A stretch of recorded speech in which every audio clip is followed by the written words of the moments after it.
Nobody had crossed the Kessler Belt in 4,000 years.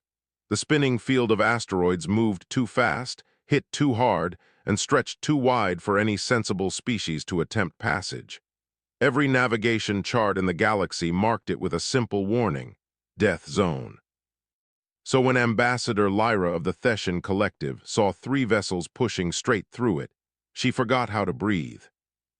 She stood in the observation dome of Station Meridian, watching her screens fill with impossible data. The ships were taking hits, constant hits. Rocks the size of transport shuttles slammed into their hulls every few seconds. Any normal vessel would have been dust within the first minute. These ships kept coming. "What are they made of?" whispered Sova, her young communications officer. Lyra checked the readings 3 times before answering. "Iron, steel, basic alloys." "That cannot be correct." "It is." The materials were primitive. Laughably so. The Thessians had abandoned metal hulls 6 centuries ago in favor of crystalline composites. Every advanced species had. Metal was heavy, crude, and weak. But these ships wore their metal like armor, like skin. When asteroids punched holes in their hulls, machines inside crawled to the wounds and sealed them shut. The vessels bled atmosphere and kept flying. They lost entire sections and kept flying. One ship lost what appeared to be an engine, and it simply fired the remaining 3 harder. Counselor Bren of the Molari Union arrived at the observation dome, his 4 arms trembling. "The assembly demands an explanation." "I have none to give," Lyra said. "They fly through death itself and do not die. What species does this?" Nobody answered. Sova worked frantically at her console, cycling through every known communication frequency. Static, silence, incompatible signals. The approaching ships used protocols that matched nothing in galactic records. Then she tried something desperate. She broadcast in simple mathematical patterns, prime numbers, basic geometry, the universal language of any species smart enough to count. The response came in audio, clear, calm, and utterly alien. "This is the Earth vessel Endurance. We come in peace.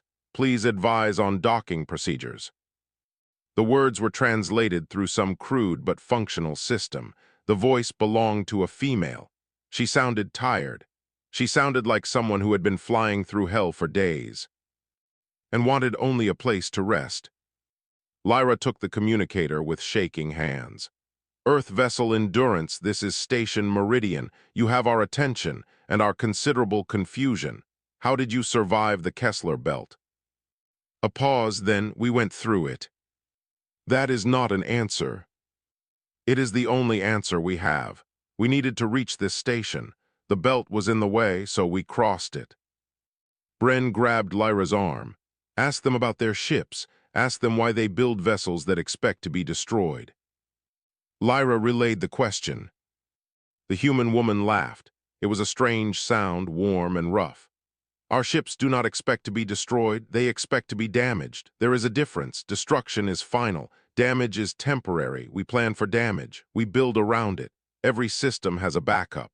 Every backup has a backup. We assume something will always go wrong because in our experience it usually does." The assembly members listening through the broadcast fell silent. Lyra understood then. She understood what made these creatures different from every species the galaxy had ever known. The Thessians built ships meant to avoid damage. The Molari built ships meant to escape damage. Every civilized species designed around the principle that harm was unacceptable. These humans designed around the principle that harm was inevitable. They did not ask, "How do we prevent suffering?" They asked, "How do we keep going after we suffer?" They did not build ships that might survive. They built ships that refused to stop. "Earth vessel Endurance," Lyra said slowly. "You may dock at Bay 7. We will have representatives waiting." "Thank you, Station Meridian. Fair warning, we look a bit rough. It was a long trip." Sova pulled up visual feeds of the approaching ships. Rough was generous. The vessels were scarred, burned, and patched with dozens of different materials. They looked like they had been broken and rebuilt 100 times. They looked like survivors. "Ambassador," Sova said quietly, What do we do? Lyra watched the ships approach. She thought about what it meant to cross an impassable barrier simply because it stood in your way. She thought about a species that built their entire philosophy around the assumption that they would be hurt and chose to keep moving anyway. We welcome them, she said, and we pray they come as friends because I do not want to imagine them as enemies. The first human ship entered the docking bay. The galaxy would never be the same. The airlock hissed open, and Ambassador Lyra got her first look at a human being. They were smaller than expected, soft-looking. No natural armor, no claws, no visible weapons built into their bodies. The three who stepped onto Station Meridian looked almost fragile compared to the massive ships they had piloted through impossible space. The leader was a woman with brown skin and gray streaks in her dark hair. She wore a simple uniform, practical rather than decorative. Behind her stood a large, pale man with a thick beard and a younger, dark-skinned woman who carried a tablet and watched everything with sharp eyes. Captain Rosa Delgado, the leader said, extending her hand. This is my chief engineer, Pavel Orlov, and our diplomatic attaché, Amara Obi. Lyra had studied human customs. She took the offered hand and shook it. The grip was firm, strong. The captain's palm was rough with calluses. Welcome to Station Meridian. The Assembly is eager to learn about your people. Captain Delgado smiled. It was a tired smile. We're eager to learn about yours. It's been a long journey to find you. The delegation walked through the station corridors. Lyra noticed something strange almost immediately. The atmospheric mix on Station Meridian contained trace amounts of manganese, harmless to most galactic species but mildly toxic to many others. Visitors usually wore filtration masks. The humans wore nothing. Your atmosphere, Lyra said carefully, it does not bother you. Engineer Orlov shrugged his massive shoulders. Noticed a bit of a tang, nothing serious. Earth has worse in some cities. Lyra filed this information away. These creatures breathed mild poison and called it nothing serious. The assembly hall was packed. Every species with a seat on the council had sent representatives. They watched the humans enter with a mixture of fascination and fear. The formal introductions took an hour. The humans answered questions about Earth, their technology, their government. They were open, almost surprisingly so. They explained that they had detected galactic communications decades ago and spent years building ships capable of reaching the stars. Your vessels, Counselor Bren interrupted. We observed them crossing the Kessler Belt. How many crew did you lose?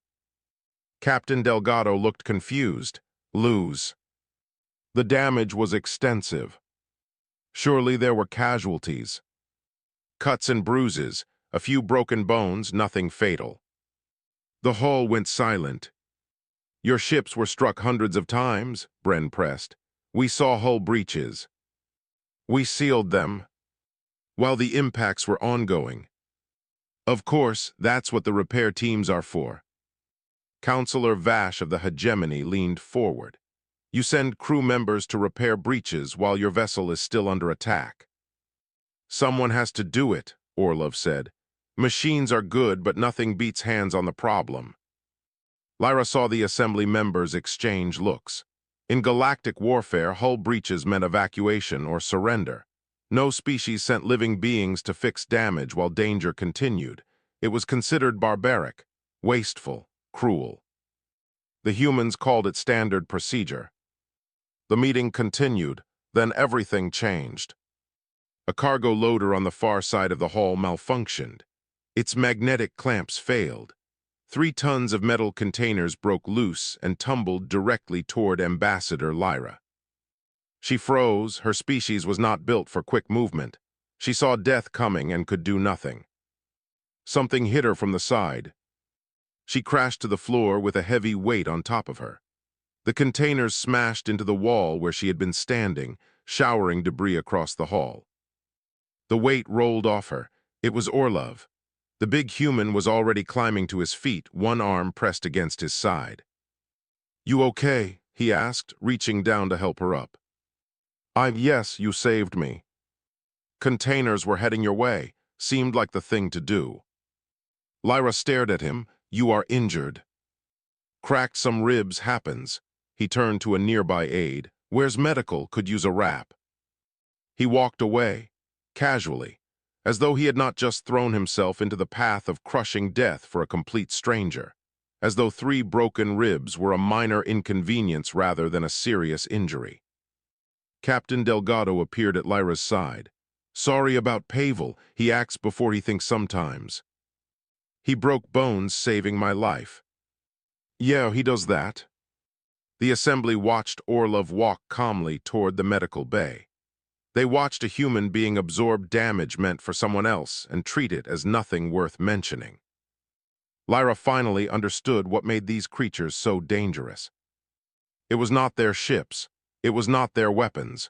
It was their complete acceptance of pain as the price of doing what needed. To be done, they did not avoid suffering. They walked toward it. She also understood something else. She was very, very glad they wanted to be friends. Counselor Bren made his request on the 3rd day. He wanted access to human historical records. He wanted to understand how these strange, soft creatures had become what they were. The humans agreed without hesitation. We have nothing to hide, Amara Obi said, handing over a data device. Our history is what it is. We are not proud of all of it. Bren took the device to the assembly archives. He gathered a team of historians and translators. They worked through the night, converting human records into formats the galactic systems could read. By morning, Bren wished he had never asked. The records began with war, humans fighting humans, tribes against tribes, kingdoms against kingdoms, nations against nations.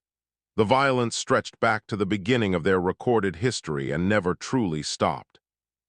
They warred among themselves for resources, one historian said. For land, for religious beliefs, for political ideology, for revenge. All species have internal conflicts, Bren replied. Not like this. The historian pulled up more data. They developed weapons specifically designed to kill other humans, weapons that evolved constantly because each side kept finding ways to survive. Bren studied the progression. Clubs became swords, swords became guns, guns became bombs, bombs became weapons that could destroy entire cities in a single flash of fire. They used these on each other. Twice 2 cities, hundreds of thousands dead in moments. Bren felt sick. The records continued. Climate collapse, resource wars, famines that killed millions, plagues that killed more. Humanity had nearly destroyed itself a dozen times. They had come to the edge of extinction and pulled themselves back through sheer stubborn refusal to die. Then came the stars. Their space program began as a military project, the historian explained. They first left their planet not to explore, but to prove they could strike enemies from orbit. And their faster-than-light capability. The historian hesitated. That came later, after they detected our communications. Bren felt cold spreading through his body. Explain. 60 years ago, they intercepted transmissions from the galactic network. They could not understand the languages, but they knew the signals. Were artificial, they knew they were not alone. And they began building warships, not exploration vessels, not science ships, warships, hundreds of them in secret for 30 years. Bren sat back in his chair. They have been preparing for war with us for 3 decades. They have been preparing for the possibility of war. There is a difference. The historian pulled up another file. This is from their internal records, a statement from their unified government. The text appeared on screen. We do not know what waits for us in the stars. We hope for friends. We prepare for enemies. History has taught us that trust without strength leads only to chains. We will not be slaves. We will not be victims. We will meet the galaxy on our feet with open hands and loaded weapons. If they choose peace, we will be their greatest allies. If they choose war, we will be their last mistake. Bren read the statement 3 times. He thought about the humans he had met, their easy smiles, their casual bravery, their willingness to break bones for strangers. They seemed kind, they seemed decent. But beneath that kindness lay something forged in fire, a species that had survived everything their own world could throw at them. A species that had learned a terrible lesson. The universe is not fair, and only the prepared survive. He called an emergency session of the assembly. The humans have 300 warships, he announced. Possibly more. They have been watching us for decades. They revealed themselves only when they were confident they could not be conquered. The assembly erupted in chaos. "This is an act of aggression," Councillor Vash shouted. "It is an act of caution," Ambassador Lyra countered. "They feared us. They prepared for the worst. Can we blame them? They lied to us. They kept secrets, as does every species here." Amara Obi stood at the back of the hall, watching the argument unfold. Captain Delgado stood beside her. "They're scared," Amara said quietly. "They should be," Delgado replied, "but not of us." "They don't know that." "Then we'll have to show them." The captain straightened her uniform. "One way or another, they'll learn who we really are." She just hoped the lesson would not cost too much blood. The distress signal screamed across every channel. Reavers, 47 ships, hitting 3 Molari colony worlds at once. 15 million civilians, no defense. Fleet in range, standard response time 18 days. The colonies would be ash in 3. Councillor Bren received the news in his private quarters. He stood frozen, reading the data over and over. His people were dying. His people were calling for help, and help was too far away. A knock at his door. Captain Delgado entered without waiting for permission. Her face was hard, her eyes burned. "We intercepted the signal," she said. "How long until your fleet arrives?" 18 days. The Reavers will finish in 2. "I know." Delgado stepped closer. "Let us go." Bren stared at her. "You have 3 ships. We have 3 ships that cross the Kessler Belt. We have 3 ships that refuse to die. Point us at the Reavers. Let us fight." Against 47 vessels, it would be suicide. Maybe, maybe not. Either way, it would buy time. Maybe enough time for your fleet to arrive. Maybe enough time for evacuations. Bren felt hope flicker in his chest. Small hope, desperate hope, but hope nonetheless. The assembly would need to approve. Then get their approval. Fast. Every minute we waste is a minute those colonies do not have. The vote took 40 minutes. It passed by a slim margin. Most members expected to recover human debris from the battlefield. A few suspected they would never see the humans again. Captain Delgado did not care what they expected.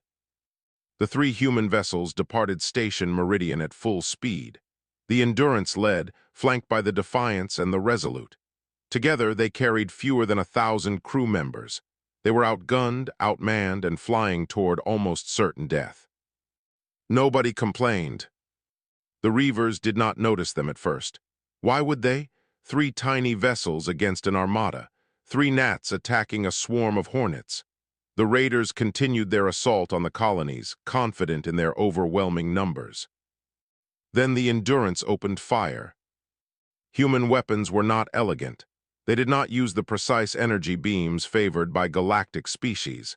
They used missiles, kinetic projectiles, explosive rounds that tore through Reaver hulls like paper. The first Reaver ship exploded before it even knew it was under attack. Then the second, the third, the fourth. The Reavers turned their attention to these strange new enemies. They focused fire on the Endurance. Hits landed, armor cracked, atmosphere vented. The Endurance kept shooting.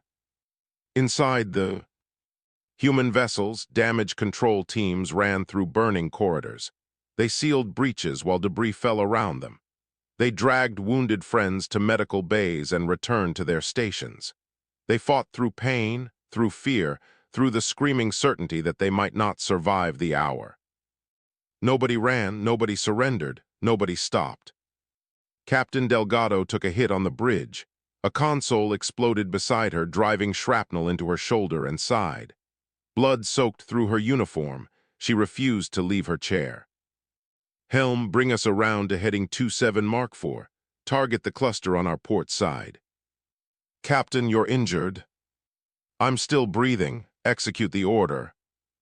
The battle raged for 6 hours. The humans used tactics the Reavers had never seen. They rammed enemy vessels when weapons failed. They used their own damaged hulls as shields for critical systems. They fought like creatures who had already accepted death and decided to take as many enemies with them as possible. The Reavers had conquered 100 worlds. They had faced a dozen species. They had never in all their history encountered an enemy that simply would not stop. Fear crept into their ranks. This was not possible. This was not natural. These tiny ships should have been dust hours ago. These soft pink creatures should have surrendered or died. Instead, they kept coming.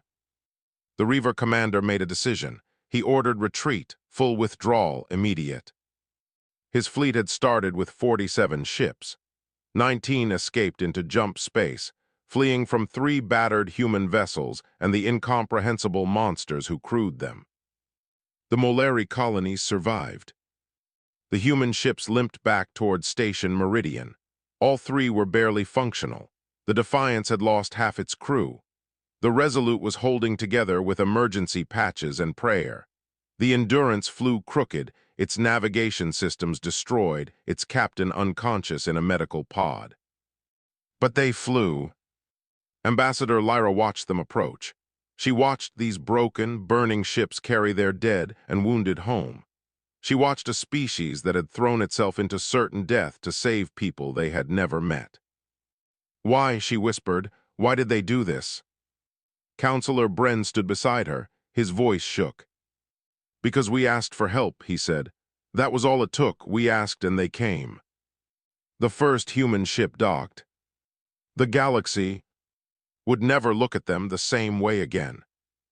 The assembly chamber had never been so divided. 2 weeks had passed since the Battle of the Moleri colonies. Captain Delgado was still recovering from her wounds. The human ships were still under repair. But the debate about what to do with humanity had only grown louder. Ambassador Lyra stood before the council, arguing for alliance. They saved 15 million Moleri citizens. They asked for nothing in return. How can we call them enemies? Counselor Vash slammed his fist on the table. They hid their fleet from us for 30 years. They built hundreds of warships in secret. They are predators wearing friendly masks. They were afraid of us, Lyra shot back. Their history taught them to prepare for the worst. We would have done the same. Their history is soaked in blood. Their own blood. They fight among themselves like animals. And yet they united to save strangers. What does that tell you about who they choose to be? The argument continued for hours. Neither side gained ground. Neither side was willing to compromise. Then Vash played his final card. "I have received intelligence from our deep space monitors," he announced. "The human homeworld, Earth, currently has 312 operational warships. Another 90 are under construction. In 5 years, they will have a fleet larger than any single power in this assembly." The chamber fell silent. "They are building an invasion force," Vash continued. "We must act now, while they are still weak, while we still outnumber them. I propose a coalition strike on their homeworld, end the threat before it grows." Several counselors nodded. Fear spread through the room like poison. The humans had proven their terrifying capacity for violence. The thought of facing an entire fleet of those relentless, pain-ignoring creatures chilled even the bravest delegates. "A preemptive strike would be murder," Lyra said. "It would be survival," Vash replied. The vote was called. The chamber split evenly. Allies versus enemies, peace versus war. The future of 2 species hung in the balance. Then the doors opened. Amara Obi walked into the chamber. She was alone. She wore no weapons, no armor, just her simple diplomatic uniform. She looked small among the alien giants surrounding her. "I apologize for the interruption," she said, "but I have become aware of the proposal being discussed. I would like to address the assembly." Vash sneered. The accused does not speak at her own trial. Am I on trial? I thought we were discussing alliance. We are discussing whether your species should be permitted to exist. Amara nodded slowly. Then I definitely deserve a chance to speak. Lyra stood. I yield my remaining time to the human representative. Amara walked to the center of the chamber. She looked up at the assembled powers of the galaxy. She took a deep breath. 30 years ago, we detected your signals. We did not know what you were, friends or enemies, teachers or destroyers. We only knew that something was out there and it was bigger than us. She paused. Our history taught us a terrible lesson. Trust without strength leads to extinction. We have been conquered before, enslaved before. We remember those lessons in our bones, so yes, we built ships. We prepared for war. We hoped we would never need to fight, but we refused to be helpless if fighting came. She looked directly at Vash. We did not come here to conquer. We came because we were lonely. For 1,000,000 years, we looked up at the stars and wondered if anyone else was out there. When we finally found you, we hoped you might be friends. Her voice hardened. But we remember what happens when you offer friendship from a position of weakness. We remember the chains. We remember the graves. So we came prepared not to attack, to survive. There is a difference. Silence filled the chamber. You can vote to destroy us, Amara said. You might even succeed, but it will not be easy, and it will not be clean. We are very, very good at refusing to die. She turned away. Or you can choose peace. You can accept us as allies. You can give us a chance to prove that we are more than our violent past. She walked back toward the door. The choice is yours. We will accept whatever you decide. But remember, we came to you with open hands. We fought for you when you needed help. We bled for strangers. Ask yourselves what that means about who we really are. She left. The assembly sat in stunned silence. Then the long-range sensors screamed. Something was approaching from deep space. Something massive. Something that made every fleet in the galaxy look like toys. The harvesters had returned. And suddenly, the question of whether to ally with humanity became very, very simple. 10,000 years ago, the harvesters had come. They consumed 3 civilizations. Then they vanished into dark space. Every record of them ended the same way, with silence. Now they were back. The approaching armada filled every sensor screen in the assembly. Thousands of vessels, each one the size of a small moon, each one carrying weapons that could crack planets like eggs. They moved with the slow confidence of predators who had never known defeat. Panic swept through the Galactic Council. Emergency sessions, desperate prayers, pleas for evacuation routes that did not exist. The combined fleets of every species would barely scratch the Harvester vanguard. Then the human fleet arrived. They came through fold space like thunder. Not 3 ships, not 300. Every vessel Earth had built over 30 years of secret preparation. Carriers that dwarfed anything the galaxy had seen. Battleships bristling with weapons. Fighter wings that numbered in the thousands. Crude, ugly, brutal machines designed for one purpose, to fight and keep fighting until nothing remained. Admiral James Okoro broadcast on all channels. His voice was calm and steady. This is the Earth Combined Fleet. We have monitored the Harvester approach. We are here to help. Ambassador Lyra responded immediately. Admiral, we are grateful, but you must understand, no species has ever survived Harvester contact. Your fleet, however impressive, cannot change that. With respect, Ambassador, we have not tried yet. The human fleet took position at the front of the combined galactic forces. They formed a wall of metal and fire between the harvesters and everything behind them. Smaller galactic vessels filled the gaps. For the first time in history, every species stood together. It was still not enough. The harvesters opened fire first.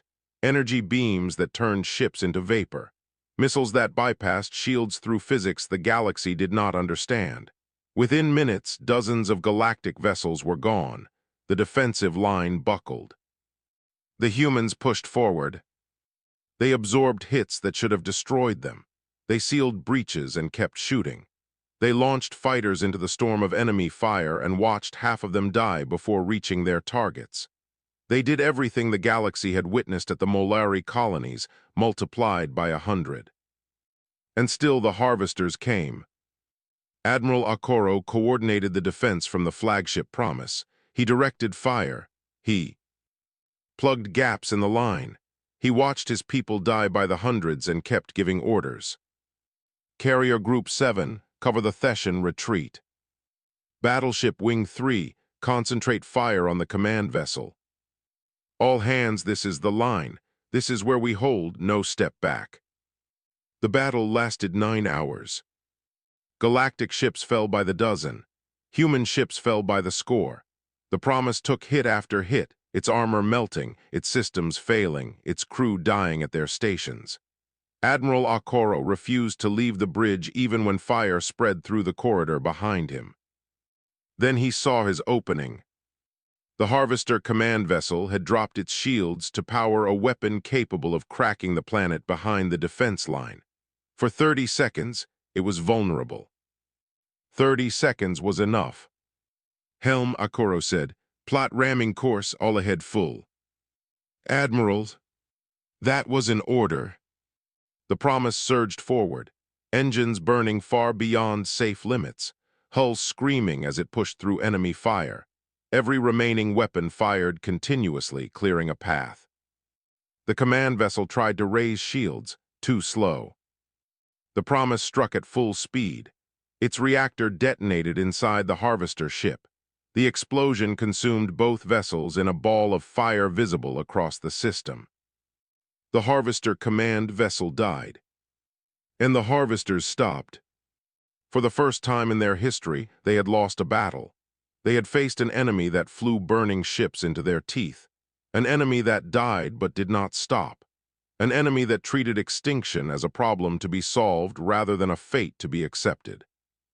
The Harvesters retreated, not destroyed, not conquered, but broken, driven back into dark space by creatures they could not understand, creatures who refused to know when they were beaten. The galactic forces watched them flee. Silence filled every channel. Then Captain Rosa Delgado, recovered and commanding from the battered Endurance, spoke. All ships report. The human fleet had entered battle with 280 vessels. 97 remained. Admiral Akoro was dead. Thousands of crew members were dead. The cost was staggering. But they had won. 1 year later, Ambassador Lyra stood at the opening ceremony of the first joint human-galactic shipyard. Young Theshans and Molari worked alongside human engineers, learning to build ships that expected damage and refused to quit. Lyra found Captain Delgado. Watching the construction. Your people sacrificed everything for us, Lyra said. A species you barely knew. Why?